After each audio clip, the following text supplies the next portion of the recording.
اعوذ باللہ السمیع العلیم من الشیطان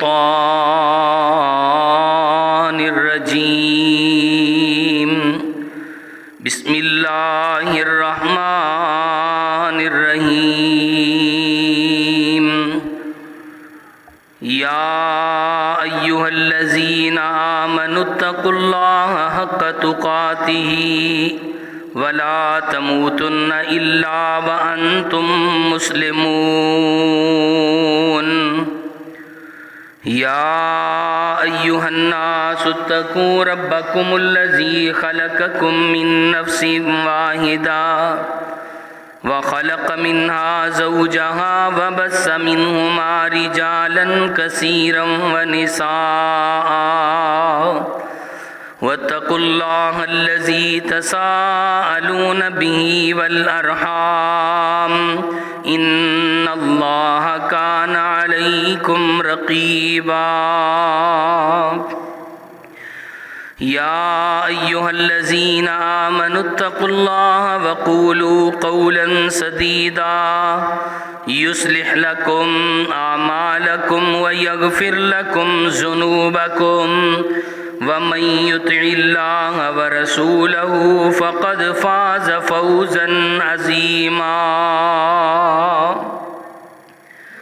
أما بعد فإن خير الحديث كتاب الله وخير الهدي هدي محمد صلى الله عليه وسلم وشر الأمور محدثاتها وكل محدثة بدعة وكل بدعة ضلالة وكل ضلالة في النار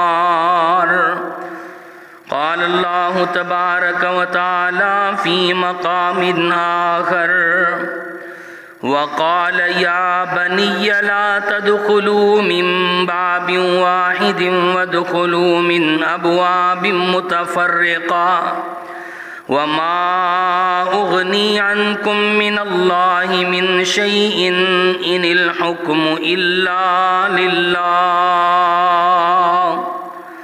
عليه توكلت وعليه فليتوكل المتوكلون قال رسول الله صلى الله عليه وسلم العين حق ولو كان شيء سابق القدر لسبقته العين حضرات، ہر قسم کی حمد و ثنا اللہ وحدہ لا شریک کی بابرکت اور پررحمت ذات کے لیے، جو ساری کائنات کا خالق، مالک، رازق، داتا، علی کل شیء قدیر اور فعال لما یرید ہے، جس کی مرضی کے بغیر اس کائنات کے اندر کوئی چیز معرض وجود میں نہیں آ سکتی، اور اس کائنات کے اندر پتہ بھی اس کی اجازت اور مرضی کے بغیر حرکت نہیں کر سکتا ہے۔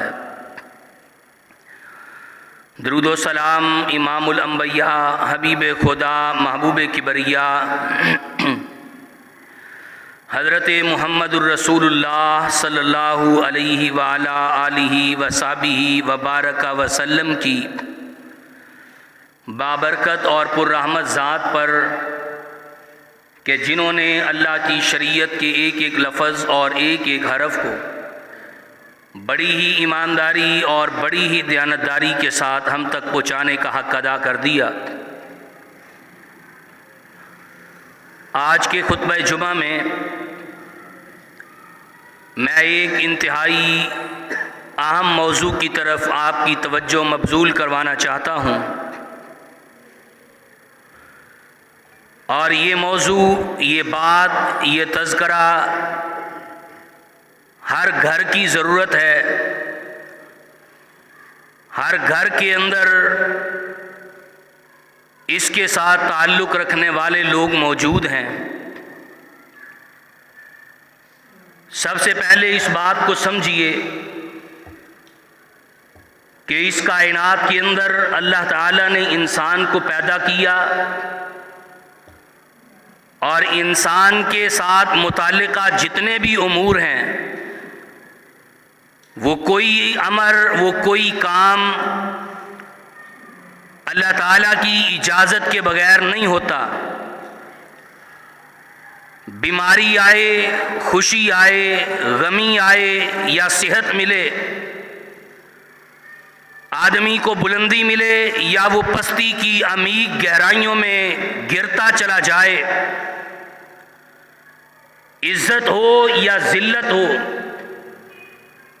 ان سبھی کا تعلق اللہ تعالیٰ کے امر کے ساتھ ہے، تقدیر کے ساتھ ہے،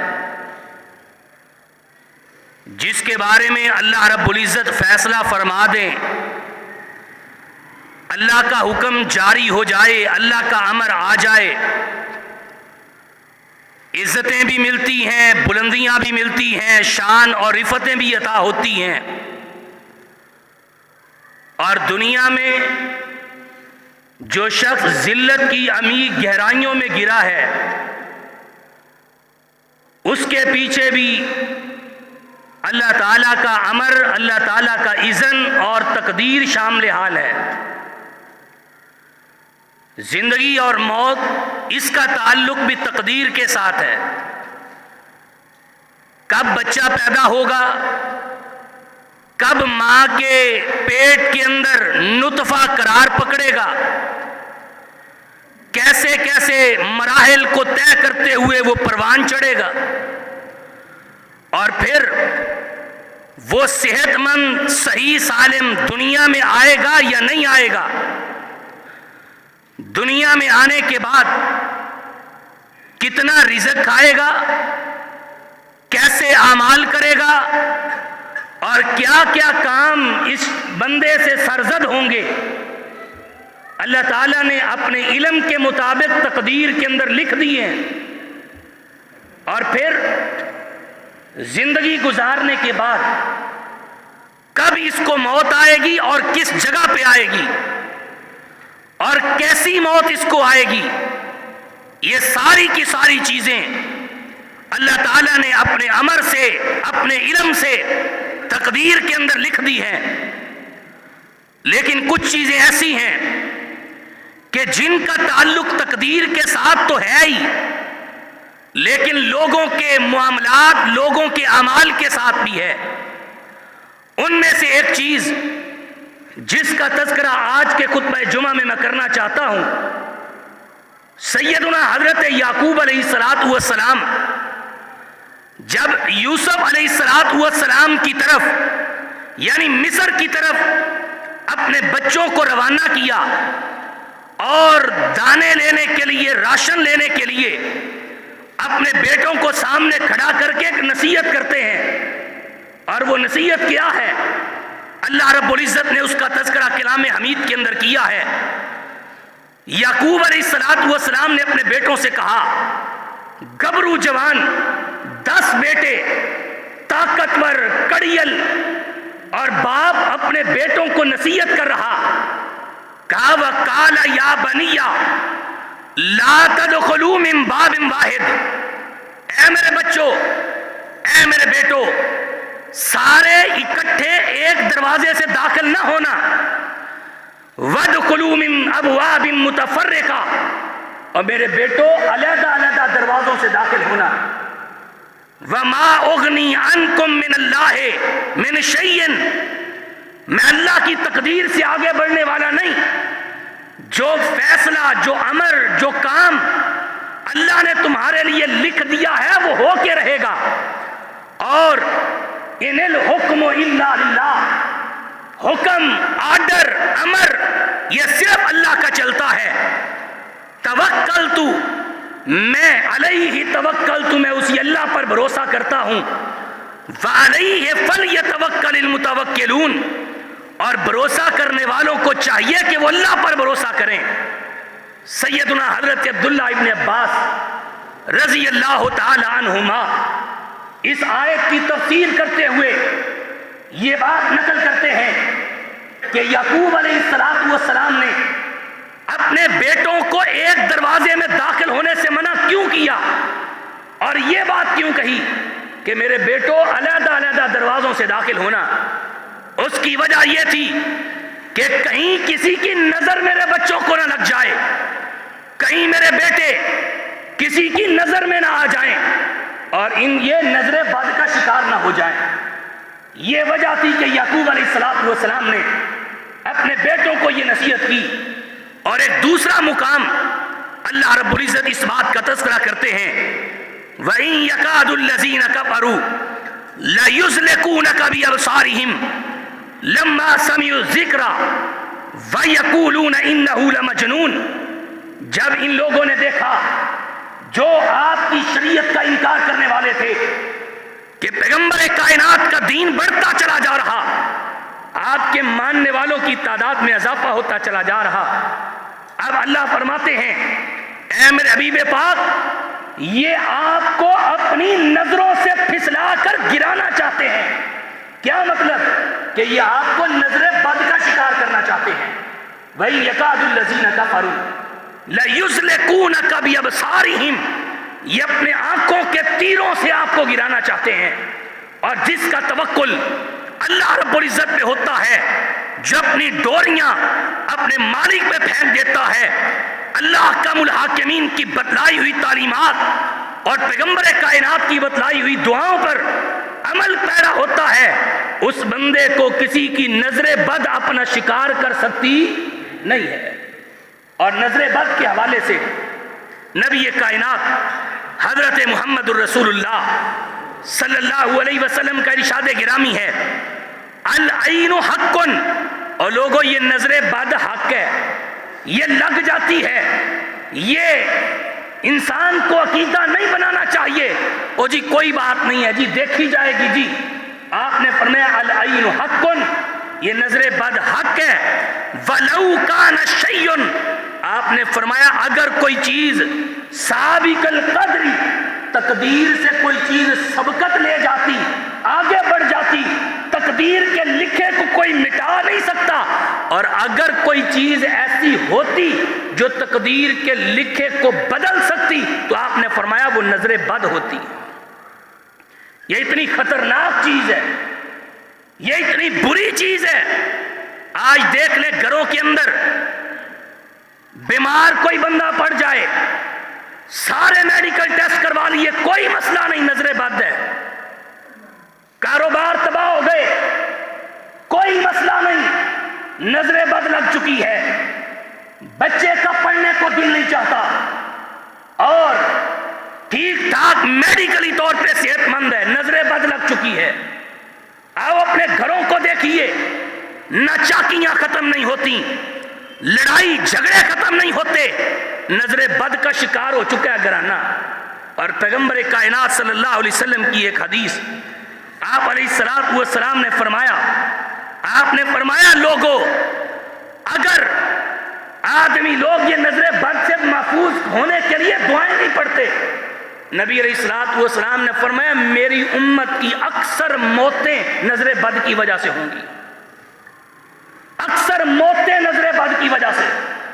اللہ کے رسول صلی اللہ علیہ وسلم کے ایک صحابی سیدنا حضرت سہل بن حنیف رضی اللہ تعالی عنہ ایک وادی کے اندر غسل کرنے کا ارادہ کیا، اپنی قمیض کو اتارا، صحیح بخاری کی حدیث ہے، جب قمیض کو اتار کے غسل کرنا چاہا تو سیدنا عامر بن ربیعہ رضی اللہ تعالی عنہ انہوں نے دیکھا اور یہ بات کہی، کہا میں نے اتنا خوبصورت اور بہترین جسم آج تک نہیں دیکھا۔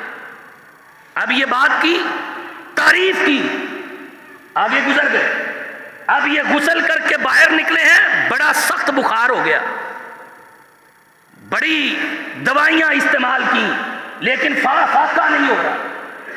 اللہ کے رسول صلی اللہ علیہ وسلم کے پاس لے کے آئے، نبی علیہ السلام نے ان کو دیکھا اور سوال کیا، آپ نے فرمایا اس کو نظر بد ہو چکی ہے۔ اس کو نظر کس نے لگائی ہے؟ بتلایا اللہ کے پیغمبر عامر بن ربیعہ نے یہ الفاظ کہے تھے۔ آپ نے کہا اس کو بلاؤ، بلایا گیا۔ نبی علیہ السلام نے وہاں پر جو الفاظ آپ نے صادر فرمائے، آپ نے فرمایا کیا تو اپنے بھائی کو قتل کرنا چاہتا تھا؟ یعنی مطلب یہ ہے کہ نظر بد کی وجہ سے انسان فوت ہو جاتا ہے، قتل ہو جاتا ہے۔ آپ نے فرمایا کیا تو اپنے بھائی کو قتل کرنا چاہتا تھا؟ فرمایا اگر کوئی چیز تمہیں اچھی لگے، کسی چیز کو آپ دیکھو کہ خوبصورت ہے، اس کو برکت کی دعا کر دو۔ جب آپ کسی کو برکت کی دعا دیتے ہو اللہ نظر بد سے محفوظ فرما لیتا ہے۔ برکت کی دعا دیا کرو۔ بچوں کو دیکھو خوبصورت ہے، پڑھائی میں اچھے ہیں، برکت کی دعا دو، اللہ رب العزت نظر بد سے محفوظ فرما لیتے ہیں۔ اور پھر نبی علیہ السلام نے آپ نے ان کو وضو کروایا، عامر بن ربیعہ کو وضو کروایا۔ آپ نے فرمایا وضو کرو، وضو کیا۔ آپ نے فرمایا اپنے گھٹنے دو، گھٹنے دھلوائے۔ پھر آپ نے فرمایا وہ کپڑا چادر اس کا پلو پکڑ کے وہ بھی دھو۔ انہوں نے وہ پلو پکڑ کے دھویا۔ اب جو پانی اس سے بچا تھا، یعنی جس سے وضو کیا اور جس سے اپنے گھٹنے دھوئے، جس سے چادر کا پلو دھویا، وہ پانی ضائع نہیں کیا، اس پانی کو برتن میں بچا لیا۔ اب اس پانی کو لے کے نبی علیہ السلام نے سہل بن حنیف کی کمر پہ بہا دیا، ان کے پیچھے کمر پہ انڈیل دیا۔ صحابہ بیان کرتے ہیں پیغمبر پانی انڈیلتے گئے، اللہ تعالیٰ نے ان کے بخار کو دور فرما دیا۔ یہ ہے نظر بد کا علاج۔ اگر پتہ ہو کہ کس کی نظر لگی ہے تو نظر بد اتنی خطرناک چیز ہے کہ انسان کو کیا، پیغمبر علیہ السلام کی حدیث ہے، آپ نے فرمایا یہ اونٹ کو ہنڈیا تک پہنچا دیتی ہے۔ اور مکہ کے اندر کچھ لوگ ایسے بھی تھے کہ نبی علیہ السلام کو علم ہوا، کچھ لوگ ایسے تھے، تفسیر ابن کثیر، حافظ ابن کثیر رحمہ اللہ نے معوذتین آخری 2 سورتوں کی تفسیر کرتے ہوئے یہ بات نقل کی ہے، کہا کچھ لوگ ایسے بھی تھے اتنی سخت ان کی نظر بد لگتی تھی کہ کوئی جانور جاتا دیکھ لیتے، کوئی اونٹنی جاتی دیکھ لیتے اور اس کی طرف گھور کے دیکھتے، اس کی تعریف کرتے، اور پھر اب اس کے پیچھے اپنے کسی بندے کو کوئی برتن دے کے بھیجتے، کہا جاؤ اس کے گھر چلے جاؤ، اس کا گوشت لے کے آنا، بھی نہار ہونے والی ہے، یہ ذبح ہونے والی ہے۔ اور پھر ہوتا اس طرح ان کی نظر بد اتنی تیز لگتی، وہ اونٹنی گرنے لگتی اور مالک اس کو نہر کر دیتا، اتنی سخت نظر بد۔ اور پیغمبر علیہ السلام کا فرمان ہے، آپ نے فرمایا 2 سانپ ایسے ہیں، 2 سانپ، ایک کوبرا سانپ کے بارے میں اللہ کے پیغمبر نے بات کی اور ایک لنڈیرا قسم کا سانپ ہے اس کے بارے میں بات کی، صحیح بخاری کی حدیث ہے۔ آپ نے فرمایا یہ 2 سانپ اگر کسی کی نظروں میں، آنکھوں میں آنکھیں ڈال دینا تو اگلے بندے کی نظر فاقد ہو جاتی ہے، اس کی نظر ختم ہو جاتی ہے، اور اگر یہ سانپ حاملہ عورت کو دیکھ رہے اس کا حمل ضائع ہو جاتا ہے۔ یہ اللہ کے رسول صلی اللہ علیہ وسلم کی حدیث ہے۔ اسی طرح انسانوں میں بھی کچھ لوگ ایسے ہیں، اگر وہ کسی کی آنکھوں میں آنکھیں ڈال دیں، تعریف کر دیں، تو انسان کا بنا بنایا عمل، کام، وہ پایہ تکمیل تک نہیں پہنچتا ہے۔ آپ دیکھ لیں یہ کتنے ایکسیڈنٹ ہوتے ہیں لوگوں کے، یہ اچھا بھلا نکلا تھا، مسئلہ ہی کوئی نہیں تھا، یہ اچھا بھلا بیمار ہو گیا، کوئی بات ہی نہیں ہے، باہر نکلے تعریف ہوئی ہے، نظر بد لگ گئی۔ اللہ کے رسول صلی اللہ علیہ وسلم کی ایک اور حدیث، آپ نے فرمایا العین حق تستنزل الحالق، آپ نے فرمایا یہ نظر بد انسان کو پہاڑ سے دھکا دے دیتی ہے۔ نظر بد آج ہر گھر کے اندر یہ ضرورت ہے، لوگ آتے ہیں ہمارے پاس، او جی جادو ہو گیا ہے جی، فلانے نے ٹونا کر دیا ہے جی، اور پھر یہ جو عاملین، یہ شعبدے باز لوگ بیٹھے ہیں، ہاتھ دیکھتے ہیں۔ نبی علیہ السلام کی حدیث یہاں پہ سنیے، اپنے عقیدوں کی اصلاح کیجئے۔ ہاتھ دیکھ کے بھی آپ کی لائنوں میں کیا ہے، لکیروں میں کیا ہے؟ پیغمبر علیہ السلام نے فرمایا جس بندے نے کسی پامسٹ بابے کو، کسی ہاتھ دیکھنے والے کو جا کے اپنا ہاتھ دکھایا اور ساتھ یہ بات کہی کہ بتاؤ میری تقدیر میں کیا ہے، میری یہ ہاتھ کی لکیریں کیا کہتی ہیں، آپ نے فرمایا فقد کفر بما نزل علی محمد صلی اللہ علیہ وسلم، اس بندے نے اس چیز کا انکار کیا ہے جو اللہ رب العزت نے میرے قلب اطہر پہ نازل فرمائی ہے۔ وہ بندہ قرآن کا انکار کرنے والا ہے، وہ بندہ پیغمبر کی حدیث کا انکار کرنے والا ہے، جو بندہ کسی کو جا کے ہاتھ دکھاتا، توتوں سے فالیں نکالی جا رہی ہیں۔ بھی اللہ کے بندو، یہ بابے اگر تمہاری تقدیر کا حال بتانے لگتے تو خود سڑکوں پہ بیٹھے ہوتے، کیسی عجیب بات۔ آؤ اپنے عقیدوں کی اصلاح کیجئے، یہ نظر بد ہے۔ کہتے ہیں جی جادو ہو گیا. اکثر لوگ جب ہمارے پاس آتے ہیں نا، نبی علیہ الصلوۃ والسلام کا بتایا ہوا وہی دم جو اللہ کے پیغمبر صلی اللہ علیہ وسلم نے بتایا ہے، وہ دم کر کے ان کو پڑھ کے پھونک دیا جاتا ہے، اللہ شفا عطا فرما دیتا ہے. لیکن جو ان شعبے باز لوگوں کے پاس جاتے ہیں، ایمان بھی ضائع کرتے ہیں، اپنے ایمان کو بھی گواتے ہیں، اپنے مال کو بھی گوا دیتے ہیں. آؤ میرے محترم بھائیو، پیغمبر علیہ الصلوۃ والسلام کی ایک حدیث، آپ علیہ الصلوۃ والسلام نے فرمایا حاسد بندہ حسد کرنے، آج کل ہر دوسرا بندہ حاسد ہے، حسد کر رہے، سگا بھائی حسد کرتا ہے، سگی بہن حسد کرتی ہے، بیٹا حالانکہ باپ کا مرتبہ بہت بڑا ہے، باپ بیٹے سے حسد کرتا ہے، بیٹا باپ سے حسد کرتا ہے، بھائی بھائی سے حسد، ہمسایوں سے حسد، کولیگوں سے حسد. حسد کی جو بیماری ہمارے اندر گھس چکی ہے نا، نبی علیہ الصلوۃ والسلام نے فرمایا ہے کہ لوگوں جس طرح خشک لکڑی کو آگ کھا جاتی ہے نا، لوگوں کی نیکیوں کو حسد اس طرح جلا کے راکھ کر دیتا ہے. حسد، اس کا کام زیادہ ہو گیا، وہ تجارت میں آگے نکل گیا، اس کے پاس مال زیادہ آ گیا، اس کے بیٹے بھی ہو گئے، بچے بھی اللہ نے دے دیے، بڑے فرما بردار بچے. کیا ہوتا ہے؟ تعریف کرتے ہیں، نظریں بد لگ جاتی ہیں، اگلا دن ہوتا ہے پریشان، کیا کریں جی، نہ کام کرنے کو دل چاہتا ہے. کچھ علامات جو محدثین نے نظر بد کی نقل کی ہیں وہ کیا ہے؟ ان علامات میں سے ایک علامت یہ ہے کہ بندے کو اچانک بیماری آ جاتی ہے، ذہنی اور جسمانی تغیر، اس کی سوچ میں فرق آ جاتا ہے، سوچ بدل جاتی ہے، سوچوں کے زاویے بدل جاتے ہیں. بندہ اپنے کام کے لیے بہترین سوچنا چاہتا ہے لیکن اس کی سوچ بدل جاتی ہے، اس کو کچھ سجائی نہیں دیتا، نظر بد ہو چکی ہے. جسمانی طور پہ تغیر آ گیا ہے، اچانک میڈیکلی طور پہ ٹھیک ہے، محدثین نے لکھا ہے کہ اس کو نظر بد ہو گئی ہے.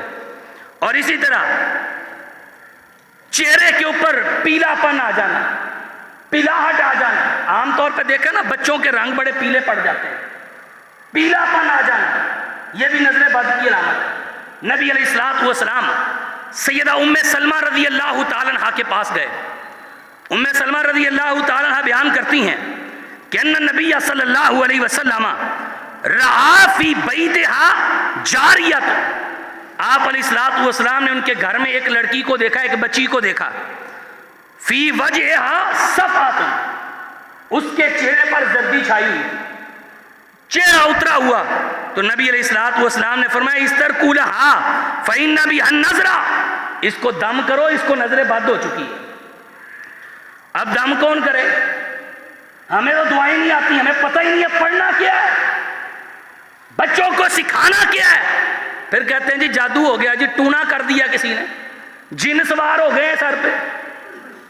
آؤ میرے محترم بھائیو، اس مسئلے کو سمجھو، یہ برحق ہے. گھروں کے گھر اجڑ چکے ہیں اس وجہ سے، کئی نوجوان موتیں ہو رہی ہیں اس وجہ سے، نظر بد کی وجہ سے موتیں ہو رہی ہیں نوجوان. آپ نے فرمایا اونٹ کو پہاڑ سے دھکا دے دیتی ہے، اونٹ کو صحیح سالم اونٹ کو ہنڈیا تک پہنچا دیتی ہے، اتنی خطرناک ہے یہ نظر بد. اور جس بچے کو، جس فرد کو یہ لگ جائے، پھر وہ بندہ اٹھ نہیں سکتا جتنی دیر تک اس کا علاج نہ ہو. ہم سرجنوں کے پاس تو جاتے ہیں، بھئی یہ جسمانی سرجن ہے، روحانی سرجنوں کے پاس کون آئے گا؟ روحانی طور پہ کینسر ہو چکا ہے. اللہ فرماتے ہیں وَمَن يَعْشُ عَن ذِكْرِ الرَّحْمَنِ، جو اللہ تعالیٰ کے ذکر سے منہ موڑ لیتا ہے، نُقَيِّضْ لَهُ شَيْطَانًا فَهُوَ قَرِينٌ، ہم شیطان اس کے سپرد کر دیتے ہیں اور شیطان کو اس کا دوست بنا دیتے ہیں. گھروں کے اندر تصویریں لٹکی ہوئی ہیں، تصویریں، جس گھر میں تصویر ہو فرشتے تو آتے ہی نہیں ہیں رحمت کے. پھر نظر بد سے کیسے بچو گے؟ علاج کیسے ہوگا؟ اللہ کی رحمت تو ہو نہیں رہی تیرے گھر میں، جنات ہی آئیں گے اور کس نے آنا؟ جنات کا ڈیرا ہونا. جس گھر میں قرآن کی تلاوت نہیں ہو رہی، جس گھر میں پیغمبر کی حدیث نہیں پڑھی جا رہی، پھر کہتے ہیں جی جنات کا بسیرا ہو گیا. اور جنات کوئی ہوائی مخلوق نہیں ہے، جنات کوئی اتنے نہیں ہے کہ وہ ہمارے سر پہ چڑھ کے بیٹھے ہیں. یہ بات ذہن میں رکھ لیں، ہم نے خود اپنے سر پہ سوار کیا ان کو. یہ ہم سے کم تر ہے، یعنی مطلب یہ ہے کہ طاقت کے اعتبار سے اللہ نے اشرف المخلوقات انسان کو بنایا ہے، جن کو نہیں بنایا. لیکن عبادت کے اعتبار سے وما خلقت الجن والانس الا لیعبدون، یاد رکھ لو اللہ تعالیٰ نے جنوں کو بھی اور انسانوں کو بھی اپنی عبادت کے لیے پیدا کیا ہے۔ جتنا شریعت کا انسان مکلف ہے اتنا ہی شریعت کا جن بھی مکلف ہے۔ اگر انسان بے نماز ہے تو اس کا حساب ہوگا، جن بے نماز ہے تو اس کا بھی حساب ہوگا۔ ہم سمجھتے ہیں پتہ نہیں کہ یہ کون سی ایسی مخلوق ہے، بس یہ فرق ہے کہ وہ ہمیں نظر نہیں آتی، ہم انہیں نظر آتے ہیں، وہ ہمیں نظر نہیں آتی، بس یہ فرق ہے۔ اس لیے جو تعلیمات نبی کائنات صلی اللہ علیہ وسلم نے ہمیں سکھائی ہیں ان تعلیمات پہ عمل کیجیے۔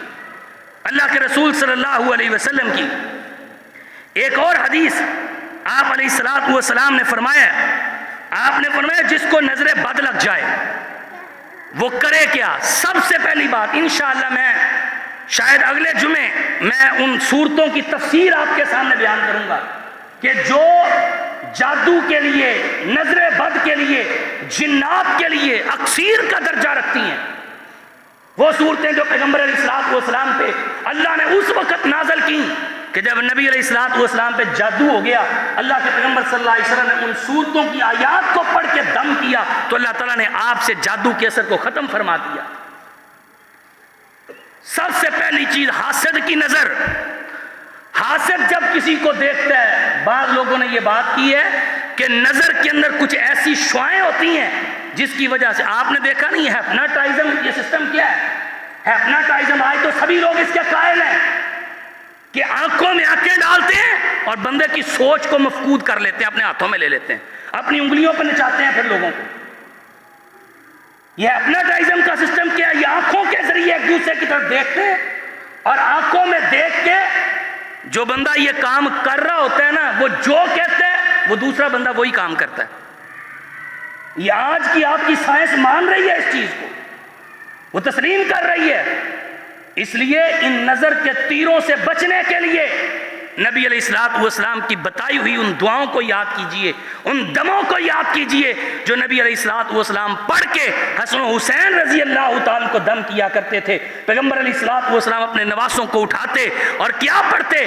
کہا یہی دعا ابراہیم علیہ السلام اسحاق اور اسماعیل کو پڑھ کر دم کیا کرتے تھے، اور اسی دعا کے ساتھ میں اپنے نواسوں کو دم کرتا ہوں۔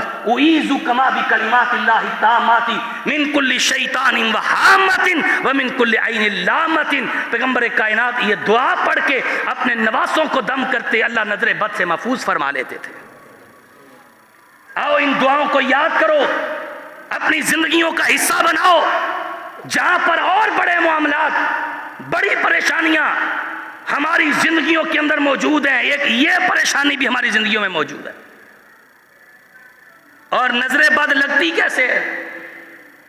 تعریف کرنا، کسی کی تعریف کرنا۔ کوئی اچھی چیز دیکھی ہے نا تو اس کی تعریف، ماشاءاللہ نہیں کہتے۔ کوئی چیز اچھی دیکھو نا تو ماشاءاللہ کہو۔ ماشاءاللہ نہ کہنا، برکت کی دعا نہ دینا، اس سے بھی نظر بد ہو جاتی ہے۔ اللہ کے ذکر کے بغیر کسی کی تعریف کر دینا، اس سے بھی نظر بد ہو جاتی ہے۔ اور اسی طرح ایک بندہ اپنی تعریف خود کرتا ہے، اکڑ آ جاتی ہے نا بعض دفعہ، میں بڑا کاروباری ہوں جی، اس کو کیا پتا کاروبار کیسے کرتے ہیں؟ مجھے پتا ہے، مجھے باریکیوں کا بڑا علم ہے۔ جب یہ اکڑ اور تکبر آ جاتا ہے نا تو بسا اوقات ایسا ہوتا ہے کسی کی ایسی نظر لگتی ہے رب سارا کام تلپٹ کر کے رکھ دیتا ہے۔ اور ایک حدیث سنیے نبی علیہ السلام تو بڑے شوق سے بتاتے ہیں نا، ابھی کام ہوا نہیں ہے، کام کا آغاز کیا ہے تو ڈنڈورا پورے شہر میں پیٹ دیتے ہیں، ہر بندے کو پتا چل جاتا ہے بھئی یہ کام کرنے والا ہے۔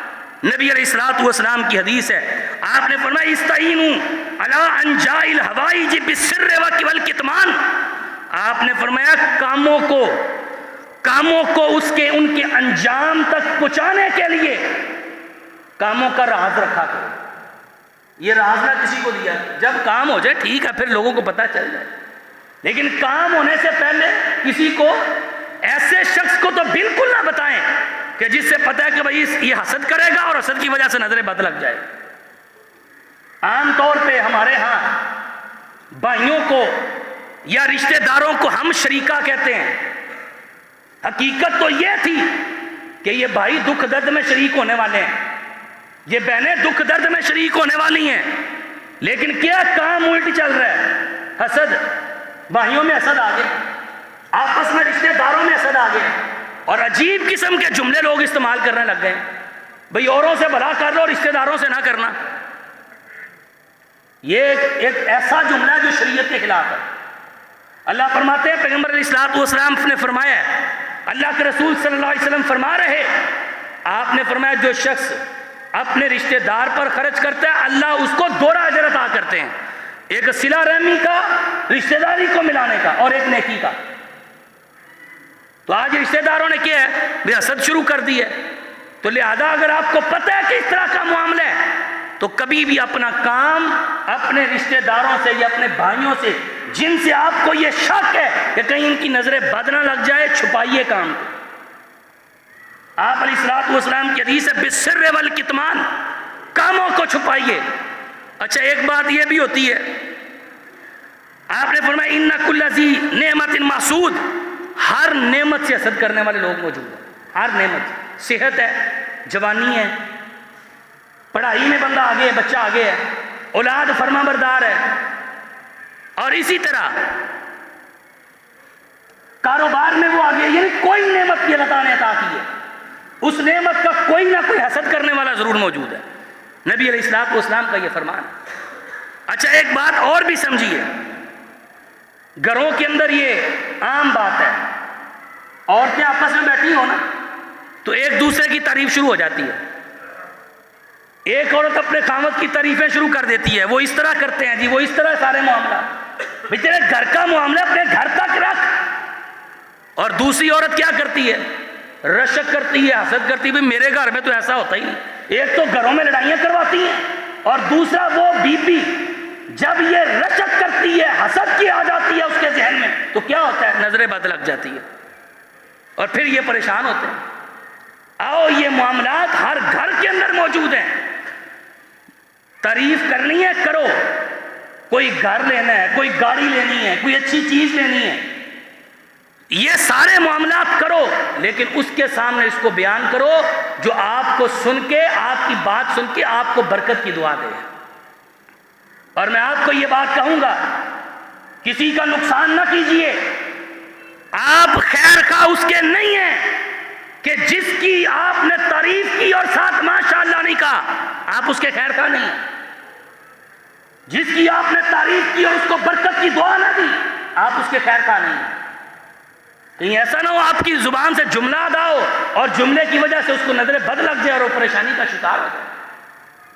اور یہ بات بھی ذہن میں رکھیں، محدثین نے یہ بات بھی نقل کی ہے، کہا کچھ بندے ایسے ہوتے ہیں، فطرتیں ہوتی ہیں، اللہ تعالیٰ نے فطرتیں بنائی ہیں. کچھ بندے ایسے ہوتے ہیں کہ جن کی نظر بھی بڑی سخت ہوتی ہے. اور آؤ میں آج نظر بد کا علاج آپ کے سامنے رکھوں کہ نبی علیہ السلام نے نظر بد کا علاج کیا بتلایا ہے. آپ علیہ السلام نے پہلی بات، میں ابتدا کے اندر اس بات کی وضاحت کر چکا ہوں کہ کوئی چیز اللہ تعالیٰ کے امر کے بغیر وجود میں نہیں آ سکتی. بیماری، شفا، عزت، ذلت، مرتبہ، مقام، زندگی، موت، یہ کس کے حکم سے ہوتی ہے؟ اللہ کے حکم سے. اور یہ بات بھی میں واضح کر چکا ہوں کہ تقدیر پر کوئی چیز سبقت نہیں لے جا سکتی. اگر کوئی چیز سبقت لے جاتی تو وہ کیا ہوتی؟ وہ نظر بد ہوتی. اگر سبقت لے جا سکتی ہوتی تو وہ نظر بد ہوتی. اکثر موتیں اس امت کی آپ نے فرمایا نظر بد کی وجہ سے ہوں گی، اس کی بھی میں وضاحت کر چکا ہوں. اور آؤ آپ اس مسئلے کی نوعیت کو سمجھ گئے ہوں گے یہ کتنی خطرناک چیز ہے. نبی علیہ السلام نے کچھ دم بتلائے ہیں. پہلا طریقہ جو سہل بن حنیف کے ساتھ اللہ کے رسول صلی اللہ علیہ وسلم نے کیا کہ جس کی نظر لگی ہے اس کو وضو کروا کے، اس کے گھٹنے دھلوا کے، اس کا ایک کپڑے کا پلو دھلوا کے، اس پانی کے ساتھ دوسرے بندے کی کمر پہ وہ پانی بہایا جائے، نظر بد دور ہو جائے گی. یہ تو اس صورت میں جب پتہ ہے آپ کو کہ فلانے بندے کی نظر لگی ہے، اور جس کی نظر لگی ہے نا اس کو بھی جھجکنا نہیں چاہیے، خیر خواہ ہونا چاہیے اپنے بھائی کا. یہ نہیں کہنا چاہیے جی لو اب میرے ساتھ پتہ نہیں کیا ہونے لگا. خیر خواہی کرو اپنے بھائیوں کی. اور آئندہ احتیاط کرو کہ جب بھی تعریف کرنی ہے تو ساتھ کیا کہنا ہے؟ بولو ذرا کیا کہنا ہے؟ ماشاءاللہ کہنا. یا اللہم بارک فی، اللہ اس میں برکت پیدا فرما دے، یا اس کو دعا دے دیں اللہ تیرے کام میں برتری فرمائے، اللہ تیرے کام میں برکت دے، اللہ تیرے کام کو پائے تکمیل تک پہنچائے۔ جو بھی کام آپ دیکھو آپ نے دعا، اور بولو دعا ضرور دینی، دعا کے بغیر کوئی کام۔ بچے کو دیکھا نا بچہ اچھا کام کر رہا ہے تو بچے کو دیکھ کے اس کو دعا، ایک تو دعا ہو جائے گی، دوسرا نظر بد سے بچ جائے گا۔ تعلیم اچھی ہے، بچہ پڑھ اچھا رہا ہے، دعا بھی دیں اور ساتھ اس کی تعریف بھی کریں۔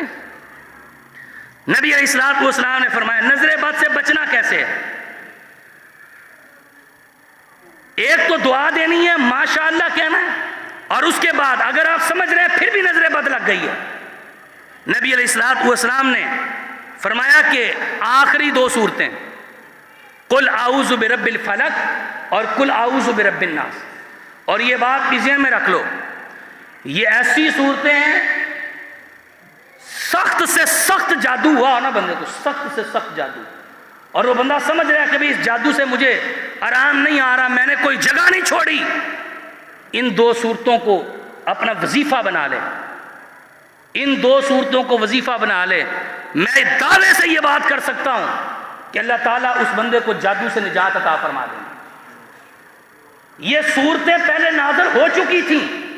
نبی علیہ الصلوۃ والسلام کے نا ایک یہودیہ عورت نے آپ کے بال لیے، آپ کی داڑھی کے بال اور آپ کے سر کے بال، 11 بال لیے، اور ایک کنگا لے کے نا اس میں ان بالوں کو اس کنگے کے دندانوں کے ساتھ باندھ کے گرے مار دی اس نے، اور اس کنگے کو اس عورت نے ایک ایسے علاقے کے اندر، یعنی ایک اجاڑ سا علاقہ تھا لمبے لمبے کھجوروں کے درخت والا، وہاں پر ایک کنواں تھا، اس کنویں کے اندر ایک سوراخ تھا، اس سوراخ کے اندر اس کنگے کو رکھ دیا تھا جا کے۔ یہ یہودیہ نے جادو کیا تھا نبی علیہ الصلوۃ والسلام پر، اور اللہ کے پیغمبر صلی اللہ علیہ وسلم فرماتے تھے کہ میں نے ایک کام کر لیا ہوتا تھا مجھے پتہ ہی نہیں چلتا تھا میں نے کیا کہ نہیں کیا۔ اب آپ اندازہ کریں اللہ کے رسول ہیں، اللہ کے سب سے برگزیدہ نبی ہیں، اس کے باوجود بھی جادو آپ پہ ہو گیا، جادو پر حق ہے، نظر بد پر حق ہے، ہو جاتی ہے۔ اللہ نے آسمان سے جبریل کو نازل کیا، جبریل کو بھیجا، کہا جاؤ میرے نبی کو جا کے یہ بتلا دو کہ جو 2 آخری صورتیں میں نے نازل کی ہیں نا ان کی آیات کتنی ہیں؟ 11۔ کتنی آیات ہیں؟ 11 آیات ہیں۔ اللہ کے پیغمبر صلی اللہ علیہ وسلم کو بتایا گیا کہ فلانی جگہ پہ چلے جائیں، وہاں پر ایک کنواں ہے، اس کنویں کے اندر ایک سوراخ ہے، وہاں پر ایک کنگا ہے، اس کے ذریعے آپ کے اوپر جادو کیا گیا ہے۔ اب علی رضی اللہ تعالیٰ ساتھ ہیں، نبی علیہ الصلوۃ والسلام اس جگہ پہ پہنچے اور اس کنویں میں علی رضی اللہ تعالیٰ اترے، اور اتر کے انہوں نے وہ کنگا نکالا اور نکال کے دیکھا کہ وہ بالوں کے ساتھ گریں ماری گئی ہیں۔ حکم کیا ہوا؟ کہا ایک ایک آیت پڑھتے جاؤ اور گرہ کھولتے جاؤ، اللہ جادو کے اثر کو ختم فرما دے گا۔ اور ایسا ہی ہوا، 11 گریں، 11 بال، اور آیتیں بھی کتنی؟ 11۔ اللہ تعالیٰ نے شفا عطا فرما دی۔ یہ اتنا اکثیر دم ہے۔ نظر بد ہے تو معوذتین پڑھیں، آخری 2 صورتیں۔ اگر جادو کے اثرات ہیں، جس کے اوپر جادو ہے اس کو چاہیے کہ اٹھتے بیٹھتے چلتے پھرتے باوضو رہے، اور یہ دو صورتیں جو ہیں اپنی زبان سے جاری رکھے۔ اللہ کی قسم اٹھا کے کہتا ہوں اللہ اس کے اوپر جادو کو نہیں رہنے دے گا۔ ہمارا ایمان ہے کہ جس چیز کے لیے اللہ تعالیٰ نے یہ دم نہ، ہم کیا کرتے ہیں، ہمیں قرآن پہ تو یقین نہیں ہے معاذ اللہ، ہم بتائیں نا بھائی یہ وظیفہ پڑھو، جی مولوی صاحب پڑھا نہیں جاتا، آپ پڑھ دیں ہمارے لیے، بھائی میں پڑھوں گا میرا پڑھا اثر کرے گا آپ پہ، آپ خود پڑھیں وہ زیادہ اثر کرے گا۔ ان کے پاس جائیں گے جو ایمان بھی لوٹیں، جو مال بھی لوٹیں، ان کے پاس جائیں گے بانٹتے ہوئے۔ جو آپ کو وظیفہ بتائے نا قرآن پڑھو، اس پہ یقین نہیں آتا۔ یہ ہے ہمارے معاشرے کی یہ عملی تصویر ہے۔ یہ پھر کہتے ہیں جی جادو جنات ساتھ نہیں چھوڑتے، کیا کریں؟ آخری 2 صورتوں کو صبح و شام پڑھیں، چلتے پھرتے پڑھیں، یہ پڑھ کے دم کریں۔ انشاءاللہ میں ان کی تفسیر بیان کروں گا کسی جمعے میں۔ اور آؤش دوسری چیز نبی علیہ الصلوۃ والسلام نے فرمائی، آپ نے فرمایا جس کو نظر بد ہو جائے نا 3 دفعہ 5 دفعہ یا 7 دفعہ۔ نبی علیہ الصلوۃ والسلام کو جب بخار ہوتا تھا، اللہ کے پیغمبر صلی اللہ علیہ وسلم کو جبریل نے آ کے دم کیا، اور ظاہری بات ہے جبریل دم کہاں سے لے کے آئے؟ اللہ رب العزت کی طرف سے اللہ نے دم نازل کیا، اور وہ کیا ہے؟ بسم اللہ ارقی کا، بسم اللہ ارقی کا، من کل شیء یؤذی کا، یا اللہ ہر نقصان پہنچانے والی چیزوں سے اللہ ان کو محفوظ فرما دے، من کل شیء یؤذی کا، من شر کل نفس او عین کل حاسد اللہ یشفی کا، اللہ ہر نظر بد سے، ہر حاسد کی نظر سے، ہر قسم کی پریشانی سے اللہ ان کو شفا عطا فرما دے۔ بسم اللہ ارقی کا، اللہ میں تیرے نام کے ساتھ اس کو دم کر رہا ہوں، 3 دفعہ 5 دفعہ یا 7 دفعہ یہ دم پڑھ کے، یہ دعا پڑھ کے دم کر دیں، اللہ شفا عطا فرما دے گا۔ اور اسی طرح اعوذ بکلمات اللہ التامات من شر ما خلق، بسم اللہ الذی لا یضر مع اسمہ شیء فی الارض ولا فی السماء وهو السمیع العلیم۔ نبی علیہ السلام نے فرمایا 3 دفعہ صبح اور 3 دفعہ شام، جو بندہ یہ 3 دفعہ پڑھ لیتا ہے دنیا کی کوئی چیز اس بندے کو نقصان نہیں پہنچا سکتی۔ جو صبح کے وقت 3 دفعہ پڑھتا ہے اور شام کے وقت 3 دفعہ پڑھتا ہے۔ میں نے سنن نبی داؤد کے اندر ایک حدیث پڑھی، کتاب الطب کے اندر یہ طب کے باب باقاعدہ قائم کیے ہیں، طب نبوی باقاعدہ ایک باب ہے جس میں نبی علیہ السلام نے وہ شفا کی حدیث بیان کی ہیں۔ ایک صحابی ان کو فالج کا اٹیک ہو گیا، ایک سائیڈ ان کی ماری گئی، گر گئی۔ اب وہ صحابی بھلا کیا کہتے ہیں؟ قسم اٹھا کے یہ بات کرتے ہیں، کہتے ہیں اللہ کی قسم ہے مجھے پتہ ہے کہ یہ فالج کا اٹیک کیوں ہوا ہے۔ کہتے ہیں میں نے آج دعا پڑھنی میں بھول گیا ہوں، اگر میں نے وہ دعا پڑھی ہوتی تو اللہ کی قسم ہے مجھے کبھی فالج نہ ہوتا۔ وہ دعا کون سی تھی؟ یہی دعا، بسم اللہ الذی لا یضر مع اسمہ شیء فی الارض ولا فی السماء وهو السمیع العلیم۔ آؤ، لوگوں کی نظروں سے بچنا چاہتے ہو، حسد سے بچنا چاہتے ہو، جادو ٹونے سے بچنا چاہتے ہو، جنات کی شرارتوں سے بچنا چاہتے ہو، یہ دعا یاد کر لیں، بسم اللہ الذی لا یضر مع اسمہ شیء فی الارض ولا فی السماء وهو السمیع العلیم۔ اور اسی طرح آیت الکرسی ہے، ہر قسم کے نقصان سے بچنے کے لیے آیت الکرسی کو یاد کیجئے، آیت الکرسی پڑھیے۔ یہ 4-5 دم جو ہے نا چیزیں یاد کر لیں، روزانہ اپنے اوپر لاگو کر لیں کہ ہم نے یہ خود پر بھی دم کرنا ہے، اپنے بچوں پر بھی دم کرنا ہے۔ پہلے نمبر پہ سورۃ فاتحہ پڑھ لیں، فاتحہ پڑھنے کے بعد درود شریف پڑھ لیں، یہ دم ہے۔ ضروری نہیں ہے کہ آپ مولوی صاحب کے پاس یہ آ کے دم کروائیں، گھر میں خود دم کریں، مائیں بہنیں نماز پڑھ کے اپنے بچوں کو دم کریں، خود کریں یہ کام، ساتھ آپ نے خود بھی پڑھ لیا اور دم بھی ہو گیا۔ دوہرا فائدہ ہے اس کا۔ فاتحہ پڑھ لیں، فاتحہ پڑھنے کے بعد درود شریف پڑھ لیں، اور اس کے بعد آیت الکرسی پڑھ لیں، آخری 2 سورتیں پڑھ لیں۔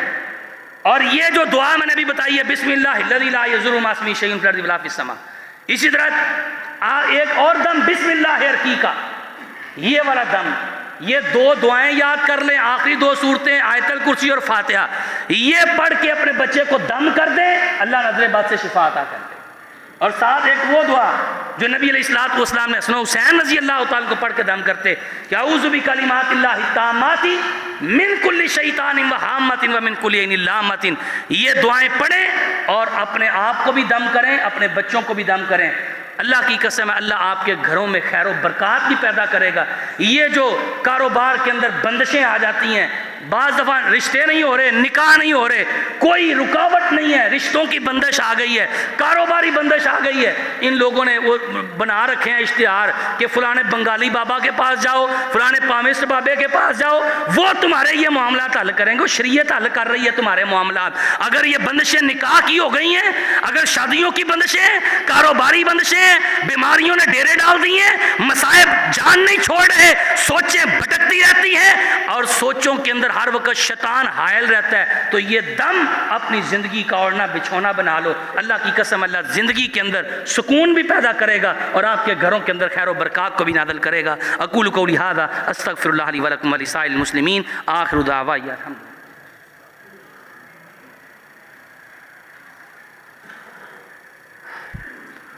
ان الحمد للہ نحمده ونستعینه ونستغفره ونؤمن به ونتوکل علیہ ونعوذ باللہ من شرور انفسنا ومن سیئات اعمالنا من يهد الله فلا مضل له ومن يضلل فلا هادي له اشهد ان لا اله الا الله وحده لا شريك له واشهد ان محمدا عبده ورسوله اعوذ باللہ السمیع العلیم من الشیطان الرجیم بسم اللہ الرحمن الرحیم وقال یا بنی لا تدخلوا من باب واحد وادخلوا من ابواب متفرقة وما اغنی عنکم من اللہ من شیء ان الحکم الا للہ علیہ توکلت وعلیہ فلیتوکل المتوکلون صدقت یا ارحم الراحمین ربنا ظلمنا انفسنا وان لم تغفر لنا وترحمنا لنكونن من الخاسرین ربنا لا تزغ قلوبنا بعد إذ هديتنا وهب لنا من لدنك رحمة إنك أنت الوهاب اللهم اشف مرضانا ومرضى المسلمين يا شافي الأمراض اشف مرضانا ومرضى المسلمين يا قاضي الحاجات واقض حاجاتنا وحاجات المسلمين اللهم انفعنا بما علمتنا وعلمنا ما ينفعنا وزدنا علما